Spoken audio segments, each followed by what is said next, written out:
परम श्रद्धेय आचार्य श्री के चरणों में वंदन करता हुआ सभी साधुगण साध्वीगण को विनम्र नमस्कार करता हुआ मैं अपना निवेदन प्रस्तुत करता हूँ। वैसे यहाँ तो मैं कई अच्छी बातें सुनने के लिए आता हूँ, क्योंकि इधर अध्यात्म का काम है, उधर भौतिक जगत का काम है। ऐसा माना जाए तो भी अपने देश में सब बातों का आधार अध्यात्म ही है। तो हमारे यहाँ मिलकर सबने चलना, सबकी मिलकर उन्नति होना, एक दूसरे में दूरी द्वेष शत्रुता पैदा नहीं होना, एक दूसरे के साथ आत्मीयता का भाव रखते हुए एक दूसरे को सहायता करते हुए आगे बढ़ना, ये जो काम है वो धर्म का काम कहा गया है। और उस धर्म का श्रीमद् भागवत में चतुष्पाद रूप 4 पाद उसके बताए गए। पहला है सत्य। तो सारी बात सत्य के आधार पर ही होती है। जो है उसके साथ जो चलता है वो चलता है, जो है उसके मुख मोड़कर जो नहीं है उसके पीछे दौड़ने वाला ठोकर खाता है। ये तो समझ में आने वाली बात है। और इसलिए हमारे भारतवर्ष में सत्य का अन्वेषण हुआ है, और सत्य का अन्वेषण करने के बाद ये पाया गया है, जैसा हमारे यहाँ एक शब्द आया अभी, अनेकांतवाद, कि सत्य का दर्शन तो मैं कर रहा हूँ लेकिन मेरी आंखों से कर रहा हूँ, और मैं जिस तरफ हूँ उधर से देख रहा हूँ, तो मैं जो देख रहा हूँ वही सही है, बाकी गलत है, ऐसा नहीं हो सकता। तो जितने सारे देख रहे उन सबका देखना और उसका प्रत्यक्ष होना, इसका जो कुल मिलाकर आता है कुछ स्वरूप, वो सत्य है। वो मैं अकेला नहीं जान सकता। इसलिए इधर सनातन परंपरा में एकम सद्विप्राह बहुधा वदन्ति ऐसा कहा है। लेकिन बात है कि वो पहला चरण है और उसके आधार पर बाकी सब है। अहिंसा भी हमारे यहाँ, सभी हमारे भारत के सब पंथ संप्रदायों में ये कहा गया है। क्यों? इसलिए कि सत्य अगर ये है कि हम सब एक दूसरे के शत्रु नहीं है, हमको अगर अपना नाता वर्णन करना है तो हम भाई है एक प्रकार से। कहीं पर माना गया है एक ही है, कहीं पर माना गया है एक दूसरे के है। और इसलिए हमारा रिश्ता शत्रुता का नहीं हो सकता, मित्रता बंधुता का ही हो सकता है। तो मित्रों बंधु में व्यवहार कैसा चाहिए? अहिंसा का ही व्यवहार चाहिए, नहीं तो वो मित्रता रहती ही नहीं। वो निंदक और चापलूस, इनकी बात अलग है। निंदक को तो निंदा ही करनी है, चापलूस को झूठा ही बोलना है। लेकिन जो सही देखता है वो तो यही देखता है कि अगर हम बंधु और मित्र हैं तो उनको अहिंसा से ही रहना है। और इसलिए दूसरा चरण करुणा बताया गया, क्योंकि अहिंसा ये संवेदना से निकलती है। मैं किसी को कष्ट न दूं। क्यों? जो मेरे लिए अच्छा है वही दूसरों के लिए भी अच्छा है। जो मुझे अच्छा नहीं लगता वो दूसरों के साथ नहीं करना, क्योंकि जब मुझे अच्छा नहीं लगता, दुख होता है, तो क्या वेदना है वो संवेदना मैं जानता हूँ, वही उसमें पैदा करना मैं नहीं चाहता हूँ। और इसलिए अहिंसा को आइए करुणा कहा गया भागवत में। और उसके लिए तन मन का पवित्र होना आवश्यक है, ये विचार हो गया। आचार में वैसा होना आवश्यक है, क्योंकि आत्मा में तो सब विचार है, शुद्ध है, प्रबुद्ध है, परंतु शरीर मन बुद्धि विकारों के अधीन होती है, मलिन हो जाती है और आचार को ढक देती है, तो योग्य आचार नहीं होता। तो उसको साफ रखना, इसलिए कहा गया शुचिता। और ऐसा सब होने के लिए नित्य प्रयास करना पड़ता है, उसको कहा गया तपस। ये 4 बातें धर्म का मूल है। ऐसा कहते हैं कि कलयुग में केवल एक चरण बाकी है। कली प्रवृत्ति ने बाकी 3 चरण काट दिए। लेकिन कलियुग में भी कली प्रवृत्ति ने बड़े ही काट दिए होंगे, लेकिन मनुष्य अपने प्रयास से बाकी 3 चरणों को भी पा सकता है। हमारे यहाँ सारे हमारे ज्ञान निधि में, हमारा ज्ञान निधि प्रचंड है। चतुर्वेदा पुराणानि सर्व उपनिषदस्तथा रामायणम भारतम च गीता सद्दर्शने संतों के उपदेश जैनागमा त्रिपिटका गुरु ग्रंथ सतांगिरा। इतना बड़ा ऐश ज्ञान निधि श्रेष्ठ श्रद्धेयो हृदय सर्वदा। अब इतना बड़ा ज्ञान निधि एक जन्म में तो आत्मसात करना बहुत कठिन बात है, परंतु क्योंकि उन सब में अलग अलग प्रकार से, अलग अलग दिशाओं से, अलग अलग वर्णन के द्वारा एक ही बात का वर्णन है, हम कहीं भी जाकर सुन लेते हैं, हमको पूरा मिल जाता है। मैं जो आता हूँ ऐसा सुनने के लिए ही आता हूँ, क्योंकि मुझे भी वहाँ जो काम करना है वो काम तो दूषित वातावरण में करना पड़ता है, उसको साफ करने का काम है। एक तरह से हम सफाई कर्मचारी हैं, तो ड्रेनेज में उतरना पड़ता है, कभी कभी नाली साफ करनी पड़ती है, कभी कभी शुद्ध हवा में भी रहते हैं, परंतु रोज अपनी सफाई तो करनी पड़ती है। तो ये जो सारा उपदेश है, जो श्रवण से ग्रहण किया जा सकता है और आँखों से पढ़ा जा सकता है, उसके मूर्तिमान रूप लोग जहाँ है, तुल्य निंदा स्तुतिर्मौनी संतुष्टो येन केनचित अनिकेत स्थिरमति। मैं आचार्य जी का ही वर्णन कर रहा हूँ, लेकिन ये वर्णन गीता में बताया। तो वहाँ तो पढ़ना भी नहीं पड़ता, सुनना भी नहीं पड़ता, देखने को मिलता है। जो बात अपरिचित है, सुन के कुछ कल्पना आती है, पढ़ के कुछ कल्पना आती है, लेकिन देख ले तो पढ़ने सुनने की भी ज़रूरत नहीं, ऐसा होता है। तो इसलिए तो मैं आता हूँ। लेकिन ये जो मूल बात है अपनी, सत्य अहिंसा शुचिता तपस, उसी का वर्णन हमारे सर्वत्र है। और जैसा आचार्य श्री ने कहा कि ये तो विचार है, लेकिन आचार में उसका परिवर्तन होना चाहिए, तो वो संस्कारों का सेतु बनना चाहिए। वो कैसे बनता है वो भी आ ही गया है, मैं मेरे अनुभव से बताता हूँ। वही बात तो वही है। तो ये बात ठीक है कि अच्छा सुनना और अच्छा पढ़ना ये अनिवार्य अंग है उस तपश्चर्या के। आपको जिस दिशा में मन को लगाना है, तो मन को वो दृश्य देना पड़ता है। गलत बातों के दृश्य उपलब्ध है, मन को बताने की भी जरूरत नहीं। उसकी दिशा अधोमुखी है तो भागता है उधर। उसको अगर ठीक से लगाना है रास्ते पर, तो उनसे ज़्यादा शक्तिवान ऐसा वाचन में से अथवा उत्तम वाणी में से, अनुभूत वाणी में से, सरल प्रेममय वाणी में से उपदेश भी उसने सुनना चाहिए। ये भी मनुष्य कर लेता है, लेकिन उसको वैसा होना है, उसकी इच्छा उसमें से उत्पन्न होती है।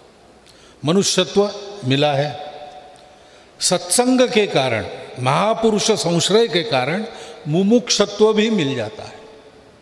जन्म से भी प्राप्त होता है, नहीं तो इस सत्संग से भी प्राप्त होता है। फिर वो एकदम जड़ भौतिकवादी जीवन से ऊपर उठकर आध्यात्मिक जीवन की ओर जाना चाहता है, तो उसको हाथ देकर उस ओर बढ़ाने वाला व्यक्ति चाहिए। गुरु कहिए, कुछ भी कहिए,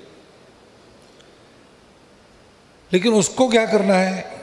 कुछ गुरु को करना है, कुछ जो मुक्ति चाहता है उसको करना है। तो जिसको ये कराना है, लोगों को ऊपर लाना है, पहले उसको, वो किसी भी स्तर हो, उसको उस स्तर पर जाना पड़ता है, उनके जैसा बनना पड़ता है। अलौकिक होकर भी लोगों में रहना पड़ता है। लोगों के प्रति अलौकिक होकर नहीं, क्योंकि अलौकिक जो चरित्र है, चित्र है, लोग उसकी पूजा करते हैं, उत्सव करते हैं, लेकिन ऐसा करके उसके जैसा बनने की जिम्मेवारी से मुक्त हो जाते हैं। ये लोगों का स्वभाव है, मनुष्य का ये स्वभाव है। वो बहुत अच्छा है, सुंदर है, भव्य है, दिव्य है, लेकिन बहुत दूर है, मेरे बस की बात नहीं वहाँ तक जाना, तो मैं उसका तो जय जयकार करूँगा, जयंती पुण्यतिथि पूजा उत्सव सब करूँगा, मैं जहाँ है वहीं रहूँगा, अपना काम नहीं हो। लेकिन वो अच्छा है, तो फिर वो अच्छाई तक का जो रास्ता है, जो बड़ा कंटका किरण लगता है, मेरे जैसा कोई अगर 2 कदम आगे जा रहा है तो मैं उसका हाथ पकड़ के, वो जाता है मेरे जैसा ही है, तो 2 कदम तो मैं भी जा सकता हूं। तो गुरु को 2 कदम आगे उस रास्ते पर अपने शिष्य के निकट रहना पड़ता है। ये विशेषता है। हम सनातनी परंपरा में कहते गुरु गोविंद दोनों खड़े, काके लागू पाए। और गुरु के क्योंकि गुरु का सामर्थ्य है, गोविंदों के सामने खड़ा रखता है। इतने सामर्थ्यवान गुरु है, लेकिन वो जब अपना काम करते हैं तो वो शिष्य के निकट, शिष्य को लगता है थोड़ा ही आगे है, उतना आगे जाके देखता है तो उसको ध्यान में आता है और थोड़ा आगे है। थोड़ा थोड़ा थोड़ा करके गुरु शिष्य को कितना आगे ले जाता है। ये शिक्षा देने की कला है। जिसको सिखाना है उसके स्तर पर आकर वो समझे ऐसा, उसका आगे बढ़ने का उत्साह कायम रहे, इतना आगे रहना। और शिष्य को यह करना पड़ता है कि गुरु ने अगर हाथ बढ़ाया तो मैं भी थोड़ा अपने पंजों पर ऊंचा खड़ा हूं, एड़िया उठाऊं तो मैं हाथ पकड़ सकूं। ऐसा जो आलसी है जो कहता है कि गंगा अगर पवित्र है तो मैं बिस्तर पर लेटा हूं, मेरे पास आके मुझे पवित्र करे, तो गंगा के भी आकर पवित्र नहीं करती। एक ही बार हमने गंगा यात्रा निकाली थी, सारे देश में गंगा का जल लेके गए थे, लेकिन उसमें भी जिन लोगों ने अपने घर के बाहर रास्ते तक आने का कष्ट किया उन्हीं को मिला, बिस्तर पर गंगा नहीं मिलती। तो शिष्य को भी प्रयास करना पड़ता है। प्रयास का उत्साह जागृत रहता है जब वो देखता है कि हाँ ये हो सकता है, ऐसा हुआ है, मेरे साथ अन्य लोग भी कर रहे हैं। यानी महापुरुष हो गए, महापुरुष बनने वाले आगे आगे बढ़ रहे हैं, और मेरी पीढ़ी तक मेरे जैसे लोग प्रयास करके आगे बढ़ रहे हैं। वहाँ तक जब पहुँचेंगे, लेकिन आगे तो बढ़ रहे हैं, ये उसको दिखना चाहिए। इसलिए हमारे समूह में भी एक वातावरण रखना पड़ता है अच्छाई का। और ये काम जहाँ होता है वहाँ ये सारी बातें बढ़ती है। तो मैंने कई बार बताया भी है और आप भी जानते हैं। अभी मैं यहाँ बैठा सुन रहा था, दोनों प्रवचनों में मैंने सोचा कि मैं संघ का विचार और संघ की कार्य पद्धति ही सुन रहा हूँ, तो इतनी समानता है। अब हमारे पास आध्यात्मिक अनुभूति वाले सब लोग हैं ऐसा नहीं है, इसी प्रकार सब काम करते हैं, लेकिन जितना वो आगे बढ़े अध्यात्म के बारे में उतना ही बोलते हैं हम संघ में, उससे ज़्यादा नहीं बोलते। हम बाकी सद्गुणों को बताते हैं, जैसे काम क्रोध से दूर रहो, तो आध्यात्मिक बात है ही, और अध्यात्म के बिना वो हो भी नहीं सकता पूरा, लेकिन एक मात्रा तक संयम तो रख ही सकता है आदमी। दूसरों के मन की चिंता करो, दूसरों को अपना कष्ट नहीं देना चाहिए, अपने कारण दूसरों को कष्ट नहीं मिलना चाहिए, ये तो कर ही सकता है आदमी। तो ये जो आचार है वो बनता कैसे है? छोटी छोटी बातें हम 2 कदम आगे की बताते हैं और आदत करवाते हैं। एक अंग्रेजी में एक वाक्यों का क्रम है, 4 वाक्यों का। Reap an action, sow an action, reap a habit. एक कृति बो, वो बार बार करते तो एक आदत काटो, जैसे बीज बोते हैं आदत काटते हैं। तो so an action reap a habit, so a habit reap a nature. आदत पक्की बन जाती हो तो स्वभाव का अंग बनने लगती है, और जब वो स्वभाव में आ जाती है तो so a nature reap a character, वो अपना शील बन जाती है। तो ये कैरेक्टर बनाना, राष्ट्रीय और व्यक्तिगत चारित्र्य बनाना, इसके लिए छोटी छोटी बातों की आदत कराना। आदत करने का काम कष्टकर है, तो आनंद का वातावरण रखना, सरल कार्यक्रमों के द्वारा आनंद कराना, उसकी आदत कराना, आत्मीयता का वातावरण रखना, तो आदमी उस पद पर जाने अनजाने बढ़ते रहता है। और जब समझने की उसकी पात्रता आती है तब वो जानता है कि मैंने जो किया है वो क्या है और आगे जो करना है वो क्या है। ऐसा ये काम अपना चलता है। और उसके लिए और एक बात आवश्यक है, बीज बो, ऐसे ही कहावत है ना, सो ए हैबिट। तो बोने के लिए बीज चाहिए। पहली बात, बीज है तो वृक्ष मिलेगा, बीज ही नहीं है तो वृक्ष नहीं मिलेगा। लेकिन केवल बीज होके नहीं चलता, जमीन चाहिए, और जमीन तैयार चाहिए। फेंक दिया बीज जमीन पर तो बहुत कम जमीन ही पहले से इतनी तैयार है कि जहाँ बीज पड़ा तो अंकुरित होता है। बिहार में अपने टाल क्षेत्र है, गंगा के दहाने में प्रतिवर्ष बाढ़ आती, गंगा सारा वो अपनी मिट्टी लेके वहाँ आ जाती, 4 महीने रहती, चली जाती। जाने के बाद गंगा के वो मिट्टी वहाँ रह जाती। उसमें अगर चना आपने फेंक दिया तो फिर आपको काटने के लिए ही जाना है, इतनी उपजाऊ। लेकिन ऐसा कम रहता है। मनुष्यों में भी जो जन्मतः पूर्व कर्मों के कारण तैयार होके आए हैं, इसलिए कुछ छोटी बात बन जाती है जिससे एकदम वो बीज उनमें पनपता है, क्योंकि वो पहले से तैयार है। सामान्य तो समाज की अवस्था ऊसर जमीन जैसे रहती है, उसको तैयार करना पड़ता है। और ये तैयार करने का काम अपनी आत्मीय निकटता करती है, क्योंकि सब में आत्मा है, सब एक ही है अथवा एक दूसरे के है। तो हम सबको देखते हैं तो अपनत्व की दृष्टि से, कुछ उनके बारे में करते हैं तो उनके कल्याण की दृष्टि से, कुछ उनको सुनाते हैं तो उनका हित हो ऐसा ही सुनाते हैं। ऐसा जब व्यवहार रहता है तो मनुष्य उस आदमी का कहा हुआ करने की प्रवृत्ति, माता का सुना उस बालक ने, माता कोई बड़ी तत्वज्ञ रही होगी वगैरह ऐसा नहीं, लेकिन माता की जो ममता है तो पुत्र सदा उसका अंकित रहता है। और इसलिए माता ने कहा झूठ बोलना पाप है, इसका मतलब झूठ बोलना पाप है। कोई सबूत की आवश्यकता नहीं, तर्क की आवश्यकता नहीं, किस ग्रंथ में हो बताओ, कोई जरूर नहीं। हमारी माँ ने कहा है, अपने आदमी ने कहा है। आप्त वचन प्रमाण, ऐसा एक प्रमाण का प्रकार भी है। जब मनुष्य की क्षमता नहीं थी प्रत्यक्ष देखने की या तर्क से अनुमान तक आने की या देखने वाले बातों से अनुमान लगाने की, तो आखिरी बताया आप्त वचन।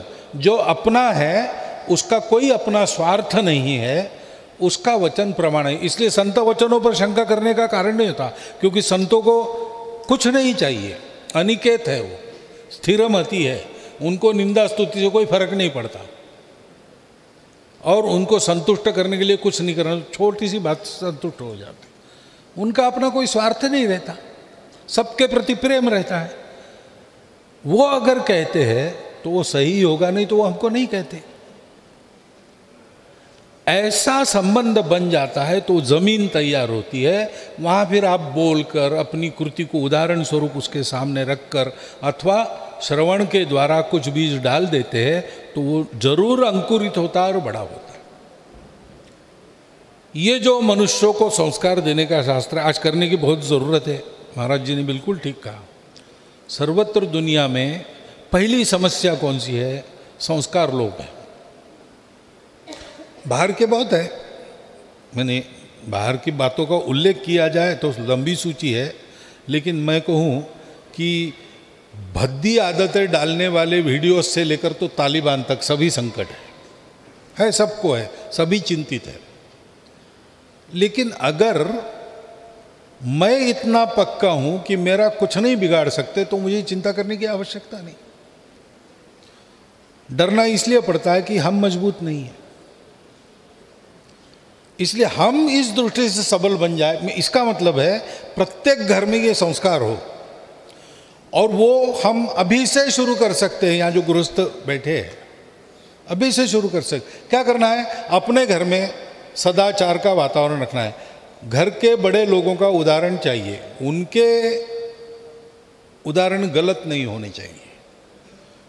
बच्चों को जो है वैसा है ऐसा बताना चाहिए, जो सही है वो बताना चाहिए, जो सही है वो करना चाहिए, और प्रेम से उनको समझाना चाहिए। अच्छा पढ़ना, अच्छा सुनना, अच्छा चिंतन करना, इसमें उनको लगाना चाहिए। सप्ताह में एक बार अगर अपने घर में सबके साथ हम बैठे, श्रद्धानुसार भजन भोजन किया और एक 2-3 घंटा चर्चा की और इन बातों की चर्चा की, तो घर के बच्चों में भी वो सत्प्रवृत्ति आ जाएगी। बाहर कितना भी बिगाड़ने वाला वातावरण रहे वो उसके अधीन नहीं होंगे। बच्चे की प्रवृत्ति 3 साल तक तैयार हो जाती है आयु के, 6 साल तक पक्की हो जाती है, और आगे 12वें साल तक वो अपने माता पिता के कहे पर श्रद्धा रखकर निश्चित रूप से चलता है। उन 12 वर्षों में उसकी तैयारी ठीक करो, बाद में जिसको अंग्रेजी में टीनेज कहते हो और तारुण्य में उसका अधपतन नहीं होगा, क्योंकि उसमें विवेक रहेगा। ये दिखता बहुत अच्छा है, आकर्षक भी है, लेकिन अच्छा नहीं है। वो दिखता उतना अच्छा नहीं होगा, रूखा सूखा होगा, लेकिन ये ही मेरे लिए हितकर है। यत्तदग्रे विषमिव परिणामे सुखोपमम तत्सुखम सात्विकम प्रोक्तम। तो सुख की ओर सब भागते हैं, लेकिन सात्विक सुख कौन सा है ये पहचानने का विवेक उसका तैयार हो जाता है, फिर वो नहीं बिगड़ता। तो आपने कुछ संकेत किया, मैं क्या बोलूं उस पर मैं बोला हूं। उपदेश करने का मेरा भाव नहीं है। आप सबसे जो सुना है वो मेरे शब्दों में प्रक्रिया करके मैं आपके सामने रखता हूं। आपने सुना, मैं कृतज्ञ हूं। बहुत बहुत धन्यवाद।